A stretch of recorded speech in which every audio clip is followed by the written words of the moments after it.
What if everything you believed about the origins of Christianity was built upon the systematic suppression of the most profound spiritual technologies known to humanity? And what if the very sacraments that connected the earliest followers of the Christ consciousness to divine realms were deliberately obscured by those who sought to control rather than liberate the human spirit? Welcome, soul traveler, to the eternal library, which one of the most controversial and transformative revelations in the history of human consciousness. For today we unveil the suppressed history of plant medicine Christianity, a sacred tradition that has been hidden beneath 2 millennia of religious orthodoxy, political manipulation, and deliberate obfuscation of the true nature of mystical communion with the divine. The early Christian communities, far from being the austere, plant medicine-free congregations depicted in modern churches, were deeply embedded in a sophisticated understanding of entheogenic sacraments that had been passed down through mystery schools, Gnostic traditions, and the ancient wisdom keepers of the Mediterranean world. And as we journey together through this forbidden history, prepare to discover how the persecution of these sacred plant practices represents one of the greatest spiritual tragedies in human history, severing millions from direct communion with the Christ consciousness that these botanical allies were specifically designed to facilitate.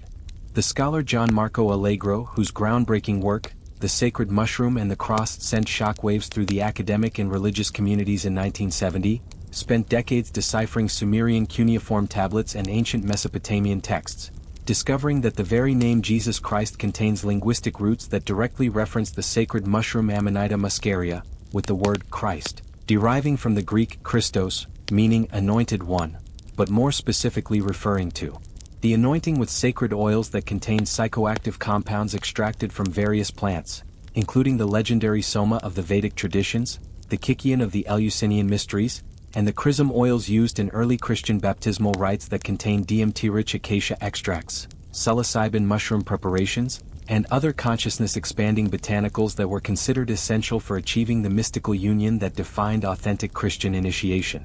The Dead Sea Scrolls, discovered in the caves of Qumran between 1947 and 1956, contain numerous references to plant-based sacraments used by the Essenes, the mysterious Jewish sect that many scholars believe provided the spiritual and philosophical foundation for early Christianity, and these ancient texts describe elaborate purification rituals involving the consumption of sacred plants that were believed to cleanse the soul and prepare the initiate for direct communion with divine intelligence, with the teacher of righteousness, the central figure of Essene spirituality who many believe was a prototype for the Christ figure, being described as one who revealed the hidden mysteries through the administration of sacred botanical sacraments that opened the gates of heaven to human consciousness. The Gnostic Gospels, particularly the Gospel of Philip and the Gospel of Mary Magdalene, contain cryptic but unmistakable references to the sacred marriage and the bridal chamber mysteries that involve the consumption of plant medicines as a means of achieving the hieros gamos, the sacred union between masculine and feminine principles within consciousness that was considered the ultimate goal of Christian mysticism. And Mary Magdalene herself, far from being merely a reformed prostitute, as later Orthodox Christianity would portray her, was likely a high priestess and keeper of these plant medicine traditions, trained in the ancient Egyptian mystery schools where the use of blue lotus, acacia, and other sacred plants was integral to the process of spiritual transformation and resurrection consciousness that became central to Christian theology. The anthropologist and ethnobotanist Carl Ruck, working alongside classical scholar Danny Staples and mycologist Blaise Daniel Staples, has extensively documented the prevalence of ergot-containing grains in the ancient Mediterranean world, and their research demonstrates that the ergot alkaloids present in contaminated wheat and barley would have produced profound visionary experiences that closely mirror the mystical visions described throughout early Christian literature, from Paul's Road to Damascus experience to the elaborate heavenly visions recorded in the Book of Revelation, which contains detailed descriptions of crystalline cities, beings of light and cosmic landscapes that are virtually identical to those reported by modern practitioners working with LSD, psilocybin,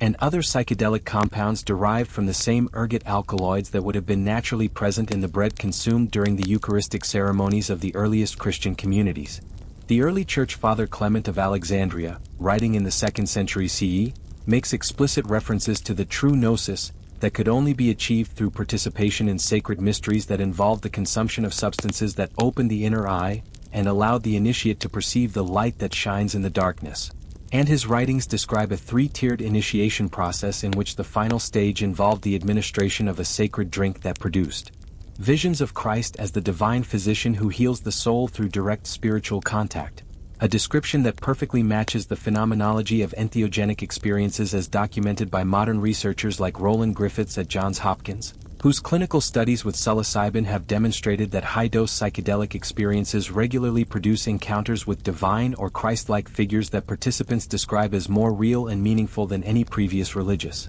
experience in their lives. The suppression of these plant medicine traditions began in earnest during the reign of Emperor Constantine, whose conversion to Christianity in the early 4th century marked the beginning of Christianity's transformation from a mystical movement focused on direct spiritual experience to a hierarchical institution designed to control and regulate religious experience through priestly mediation rather than individual revelation, and the Council of Nicaea in 325 CE, while ostensibly convened to address the Arian controversy, also served to codify a version of Christianity that systematically excluded the Gnostic and mystical elements that had defined the religion's earliest centuries, including the use of plant medicines as sacramental tools for achieving gnosis, or direct knowledge of divine reality. The historian of religion Houston Smith, in his seminal work, Cleansing the Doors of Perception, argues that the suppression of psychedelic spirituality represents one of the greatest tragedies in human history, as it severed the connection between human consciousness and the sacred dimensions of reality that had been accessed through plant medicines for tens of thousands of years across virtually every indigenous culture on Earth, and the criminalization of these sacred plants in the modern era represents the final stage of a process that began with the institutionalization of Christianity under Roman imperial authority, when the direct mystical experience that defined early Christian practice was replaced by a system of beliefs, dogmas, and rituals administered by a professional priestly class that claimed exclusive authority to mediate between humanity and the divine. The persecution of the Cathars in medieval France provides a particularly tragic example of how the Church responded to Christian communities that maintained the original plant medicine traditions. For the Cathars, also known as the Albigensians, preserved many of the Gnostic teachings and practices that had been suppressed by Orthodox Christianity, including the use of ergot containing rye in their sacred ceremonies, and their emphasis on direct mystical experience and personal revelation, posed such a threat to church authority that Pope Innocent III launched the Albigensian Crusade in 1209, resulting in the systematic extermination of an entire culture that had maintained an unbroken lineage of entheogenic Christianity for over a millennium. The Spanish Inquisition's brutal persecution of indigenous shamans and curanderos in the Americas represents another chapter in this ongoing suppression, as Catholic missionaries encountered sophisticated plant medicine traditions among the Aztecs, Mayans, and other indigenous peoples that clearly demonstrated the universal human capacity for direct spiritual experience through botanical allies, and rather than recognizing these practices as expressions of the same mystical consciousness that had once defined their own tradition, the Church declared them works of the devil and systematically destroyed not only the practitioners but also the vast botanical and spiritual knowledge they had accumulated over countless generations. The Jesuit missionary José de Acosta, writing in the late 16th century, describes witnessing indigenous ceremonies involving psilocybin mushrooms, peyote cactus, and ayahuasca brews that produced profound spiritual experiences in which participants reported direct communion with Jesus Christ and the Virgin Mary. Yet rather than recognizing these as authentic mystical encounters, the church hierarchy ordered the complete suppression of these practices and the forced conversion of indigenous peoples to a Christianity stripped of its entheogenic dimensions, creating a tragic irony in which the very people who maintained the closest connection to the original plant medicine Christianity were persecuted by an institution that claimed to represent Christ's teachings. The Renaissance scholar Marsilio Ficino, who translated the Corpus Hermeticum and other Hermetic texts that preserved ancient wisdom about the spiritual use of plants, wrote extensively about the celestial medicines that could elevate human consciousness to divine levels, and his work influenced generations of European intellectuals who understood that the mystical experiences described in Christian scripture were not metaphorical but literal accounts of consciousness states achieved through the careful use of plant allies. Yet this knowledge was forced underground by the Counter-Reformation's systematic persecution of any spiritual practices that threatened church authority, leading to the formation of secret societies and hermetic orders that preserved this wisdom in encrypted form while publicly conforming to Orthodox Christian doctrine. The connection between plant medicines and Christian mysticism is further evidenced by the extraordinary prevalence of botanical imagery in Christian art and architecture, from the Tree of Life motifs found in medieval illuminated manuscripts to the intricate plant and flower patterns that adorn Gothic cathedrals, with many art historians noting that these botanical elements often depict species known for their psychoactive properties, including poppies, morning glories, and various mushroom species that appear throughout Christian iconography in contexts that suggest their sacramental significance, and the famous vision of Hildegard of Bingen, the 12th century Benedictine abbess whose elaborate mystical experiences included detailed encounters with green divine light and plant-like spiritual beings, contains descriptions that are virtually identical to those reported by modern practitioners working with plant medicines, suggesting that even within the increasingly restrictive environment of medieval monasticism, some individuals maintained access to the entheogenic practices that had once been central to Christian spiritual life. The suppression reached its most complete form during the scientific revolution and the Enlightenment, when European intellectual culture embraced a mechanistic worldview that dismissed mystical experience as primitive superstition, and the plant medicines that had once been understood as sacred technologies for accessing divine consciousness were reclassified as dangerous drugs with no legitimate spiritual function, a perspective that was later codified into law during the 20th centuries. War on drugs, which specifically targeted the psychedelic compounds that had been used sacramentally by humans for millennia, effectively making it illegal to access the same consciousness states that had been fundamental to early Christian spiritual practice. The tragic irony of this suppression becomes even more apparent when we consider the words of Jesus himself as recorded in the Gnostic Gospel of Thomas, where he states, "If you bring forth what is within you, what you bring forth will save you, and if you do not bring forth what is within you, what you do not bring forth will destroy you." A teaching that perfectly describes the transformative potential of entheogenic experience, which consistently reveals to practitioners that the kingdom of heaven is indeed within, accessible through the dissolution of the ego mind that separates human consciousness from its divine source. And this inner revelation, facilitated by plant medicines, represents the core of authentic Christian mysticism that was systematically obscured by institutional Christianity's emphasis on external authority and salvation through belief rather than direct experience. Modern research in the field of psychedelic science has provided unprecedented validation for the spiritual experiences reported by users of plant medicines, with studies conducted at institutions like Johns Hopkins University, NYU, and Imperial College London demonstrating that psilocybin, LSD, and DMT reliably produce what researchers term mystical-type experiences, characterized by profound feelings of unity, transcendence of time and space, encounters with divine presences, and lasting positive changes in personality, spirituality, and life satisfaction, findings that exactly parallel the accounts of Christian mystics throughout history who achieved similar states through the use of plant allies. And this reconnection has profound implications for Christianity itself, as increasing numbers of Christians are discovering that plant medicines can deepen rather than threaten their faith, providing direct access to the Christ consciousness that lies at the heart of authentic Christian spirituality, and many report that their psychedelic experiences have given them a deeper appreciation for Jesus' teachings about love, compassion, and the unity of all existence, suggesting that these ancient plant allies may serve as bridges for healing the artificial separation between spirituality and religion that has characterized Western culture for centuries. The theological implications of recognizing plant medicine Christianity extend far beyond historical curiosity, for if the early Christian communities did indeed use entheogenic sacraments as a central part of their spiritual practice, then the current prohibition of these substances represents not merely a medical or legal issue but a profound violation of religious freedom that has deprived millions of Christians of access to the mystical dimensions of their own tradition, and the growing body of research demonstrating the profound therapeutic and spiritual benefits of carefully administered psychedelics suggests that the integration of these substances into contemporary Christian practice could address many of the spiritual maladies that plague modern religious communities, including the epidemic of spiritual bypassing, religious addiction, and the widespread sense of disconnection from the sacred that characterizes much of contemporary Christianity. The shamanic traditions of indigenous Christianity, particularly those found among the Native American Church and various South American Christian communities that incorporate ayahuasca into their religious practice, provide powerful examples of how plant medicines and Christian spirituality can be integrated in ways that honor both the mystical traditions of early Christianity and the sophisticated botanical wisdom of indigenous peoples. And these communities report that their plant medicine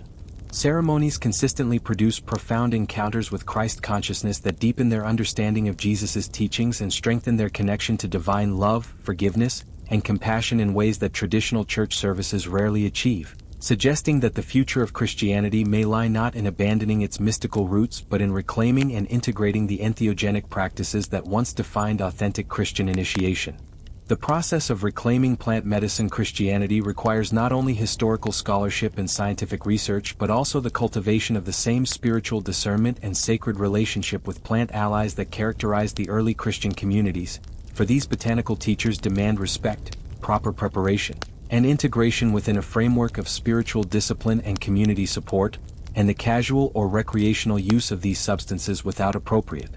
context and guidance can lead to spiritual inflation, psychological destabilization, and the kind of spiritual bypassing that the early church fathers warned against in their teachings about the necessity of proper preparation and ongoing spiritual practice to maintain the insights gained through mystical experience. The warnings found in early Christian texts about the dangers of spiritual pride and the necessity of humility in approaching the sacred mysteries take on new relevance in light of contemporary psychedelic research, which has consistently demonstrated that the most beneficial outcomes from entheogenic experiences occur when they are embedded within supportive communities, guided by experienced practitioners, and integrated through ongoing spiritual practice rather than treated as isolated peak experiences. And the early Christian emphasis on communal worship, regular prayer and meditation, service to others, and ethical living provides a proven framework for integrating plant medicine insights in ways that promote genuine spiritual maturation rather than spiritual bypassing or ego inflation. The future of plant medicine Christianity may well depend on the development of new forms of Christian community that can honor both the mystical traditions of early Christianity and the wisdom of indigenous plant medicine cultures,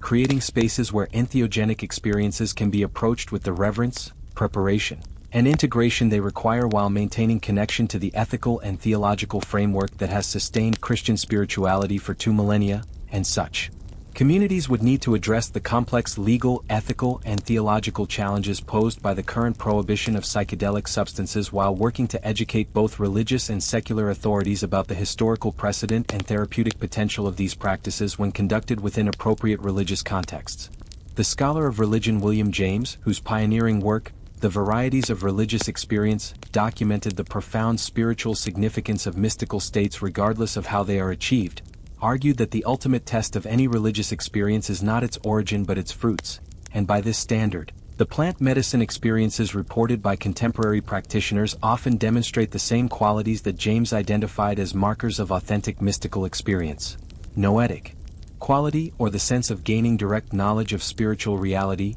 passivity, or the feeling of being grasped by something greater than oneself; transiency, or the temporary nature of the peak experience; and ineffability, or the difficulty of putting the experience into words. And these same qualities characterize the mystical experiences described throughout Christian tradition, from Paul's vision on the road to Damascus to Teresa of Avila's interior castle, suggesting that the plant medicines may serve as one of many possible doorways into the same spiritual dimensions that have always been central to authentic Christian spirituality. The integration of plant medicine practices into contemporary Christianity will require careful attention to set and setting, the fundamental principle recognized by psychedelic researchers as essential for beneficial outcomes, and the early Christian communities appear to have understood this principle intuitively, as evidenced by their elaborate preparation rituals, communal ceremonies, and extended periods of integration and reflection following their sacramental experiences. And modern Christian communities seeking to reclaim these practices would benefit from studying both the ancient Christian models and contemporary indigenous traditions to develop approaches that honor the sacred nature of these experiences while ensuring the safety and spiritual benefit of all participants.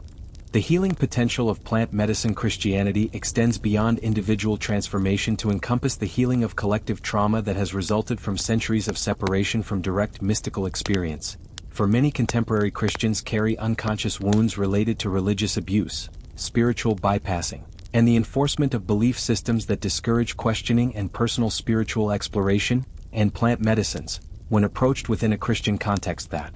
emphasizes love, forgiveness, and healing, can provide profound therapeutic experiences that heal these spiritual wounds while reconnecting individuals with the mystical heart of their tradition. And numerous practitioners report that their psychedelic experiences have healed their relationship with Christianity by revealing the true essence of Christ consciousness beneath the institutional distortions that had previously alienated them from their faith. The environmental implications of reclaiming plant medicine Christianity are equally significant, as the early Christian communities understood these botanical allies as manifestations of divine intelligence embedded in the natural world. and their reverent relationship with plant medicines fostered a deep ecological consciousness that recognized the sacred nature of all life, in stark contrast to the anthropocentric worldview that came to dominate Christianity after its institutionalization.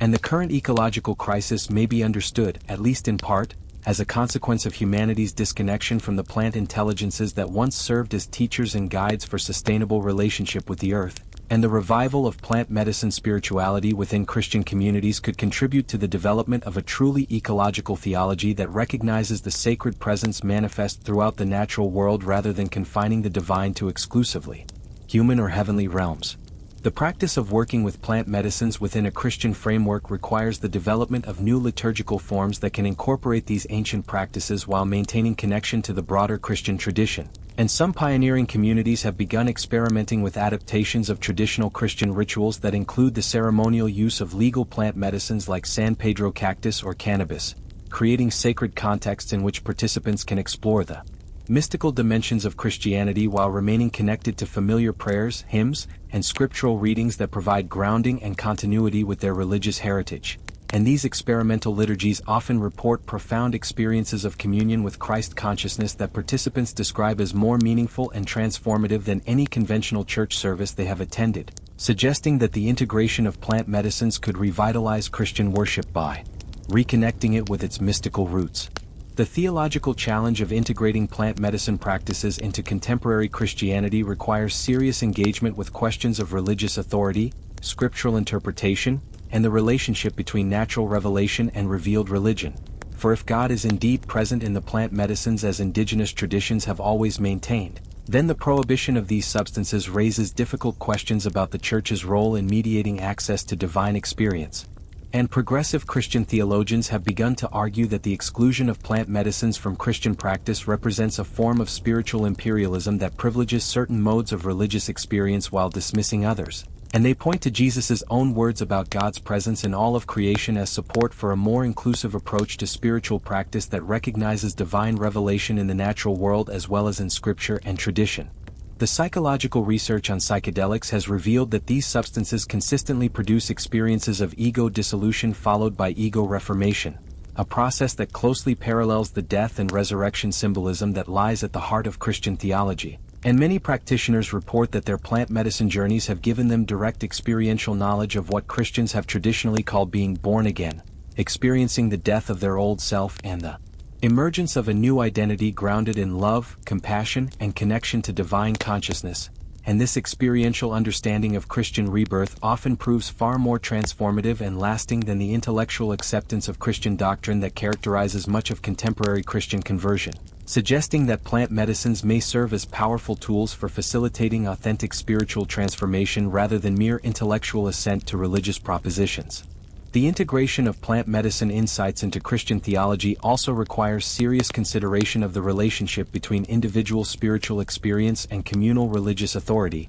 for while plant medicines consistently reveal to users their direct connection to divine consciousness, this revelation must be balanced with the Christian understanding of spiritual discernment, community accountability, and the dangers of spiritual pride that can arise when mystical experiences are not properly integrated within a framework of ongoing spiritual discipline and humble service to others. And the early Christian communities appear to have developed sophisticated approaches to this challenge, as evidenced by their careful screening of candidates for initiation, their emphasis on ongoing spiritual direction, and their insistence that authentic mystical experience must be validated by its fruits in terms of increased love, wisdom, and service to the community. The legal and political dimensions of reclaiming plant medicine Christianity cannot be ignored, for the current prohibition of most psychedelic substances creates significant challenges for religious communities seeking to incorporate these practices. And while the healing of the historical trauma created by the suppression of plant medicine Christianity may be one of the most important aspects of this work,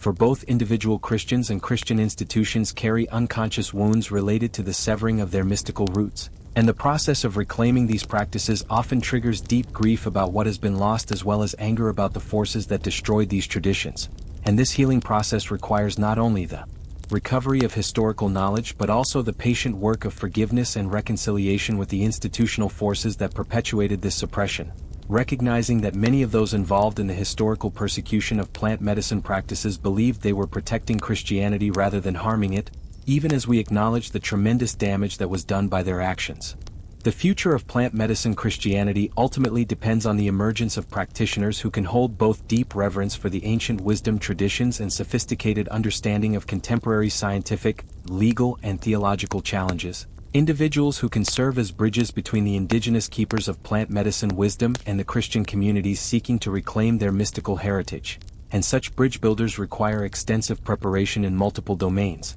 including botanical knowledge, psychedelic pharmacology, Christian theology and history, ceremonial protocols, integration practices, and the complex ethical issues that arise when ancient practices are adapted for contemporary contexts. And the development of appropriate training programs and oversight structures will be essential for ensuring that the revival of plant medicine Christianity serves the highest good rather than becoming another form of spiritual materialism or religious exploitation. The mystical dimensions of Christianity that were once accessed through plant medicines remain available to contemporary practitioners through various means, including intensive meditation practices, breath work, contemplative prayer, and other consciousness-altering techniques that do not require the use of prohibited substances. And many argue that the development of these legal alternatives should take precedence over efforts to change drug laws or risk legal consequences through ceremonial use of prohibited plants. Yet others maintain that the unique qualities of plant medicine experiences cannot be replicated through other methods and that the complete restoration of Christian mysticism requires the reintegration of the botanical allies that were historically central to these practices. And this tension between pragmatic adaptation and historical authenticity represents one of the ongoing challenges facing communities interested in this work.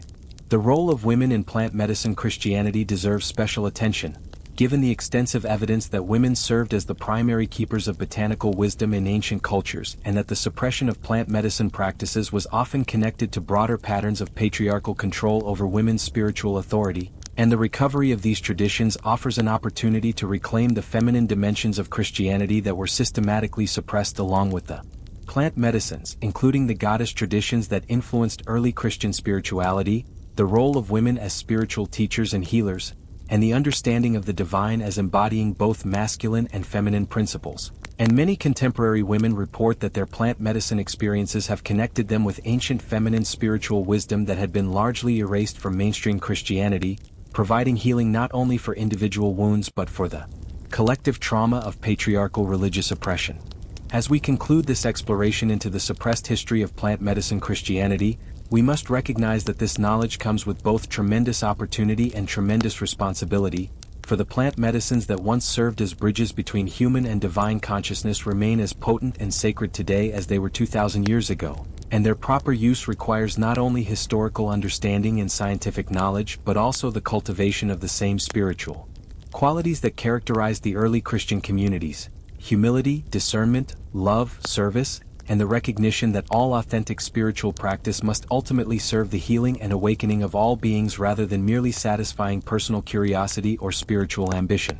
The path forward requires the integration of multiple streams of wisdom: the historical scholarship that is revealing the true extent of plant medicine use in early Christianity, the scientific research that is documenting the therapeutic and spiritual benefits of these substances, the indigenous traditions that have maintained these practices through centuries of persecution, and the theological reflection that can help contemporary Christians understand how these ancient practices relate to their faith. And this integration cannot be rushed or approached carelessly, for it involves the healing of wounds that have festered for centuries and the recovery of spiritual technologies that have the power to transform not only individual consciousness but the very nature of human relationship with the sacred. If the plant medicines are not merely tools for personal transformation but sacred allies in the great work of healing our world and restoring humanity's conscious connection to the divine intelligence that permeates all existence. Share this forbidden history with fellow seekers who hunger for the mystical dimensions of Christianity that have been hidden for too long, and join our community of truth explorers as we work together to reclaim the sacred technologies that can heal the artificial separation between matter and spirit,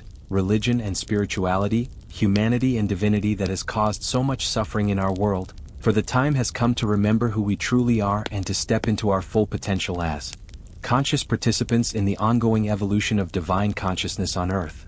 Thank you, soul traveler, for joining this exploration of the mysteries, and may the plant medicines guide you home to the Christ consciousness that has always been your birthright and your deepest truth.